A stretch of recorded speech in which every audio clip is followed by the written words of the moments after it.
Spring பிரேக்குக்காக நாம வந்திருக்கிற இந்த வெஸ்ட் வெர்ஜீனியால எக்ஸாக்டா ஃபெட்டேவில் அப்படிங்கிற ஒரு டவுன்ல தான் இருக்கும். இங்க இருக்கிற நேஷனல் பார்க்ல ஒரு சூப்பரான விசிட்டர் சென்டர் இருக்கு. இந்த விசிட்டர் சென்டர்ல அப்படி என்னதான் இருக்கு அப்படின்னு பார்க்கலான்னு வந்தா, உள்ள வந்ததும் ஒரு மூவி போட போறாங்க, சீக்கிரமா வாங்க, கரெக்டான டைம்க்கு வந்திருக்கீங்க அப்படின்னு கூப்பிட்டாங்க.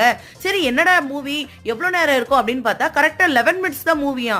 என்னது 11 மினிட்ஸ் தான் மூவியா? அப்படி என்னவா இருக்கும், வாங்க உள்ள போய் பாத்துருவோம் அப்படின்னு சொல்லிட்டு உள்ள வந்து உட்கார்ந்தா, இந்த நியூ ரிவர் கார்ஜிங்கிற நேஷனல் பார்க்ல என்னென்ன பிளேசஸ்லாம் பார்க்கலாம், என்ன விஷயங்கள்லாம் பண்ணலாம் அப்படிங்கிறது டீடைல்டா மூவியா எடுத்து போட்டிருக்காங்க.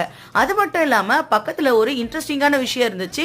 என் பையன் இதை எடுத்து என்னது இது அப்படின்னு சொல்லி காதுல வச்சு கேட்டா, யாரோ ஒரு பாட்டி பேசுறாங்கம்மா அப்படின்னு சொல்லிட்டு இருந்தான். யாரா இருக்கும் அப்படின்னு வாங்கி நான் கேட்டா, அதே பாட்டி தான் என்கிட்டயே பேசுச்சு.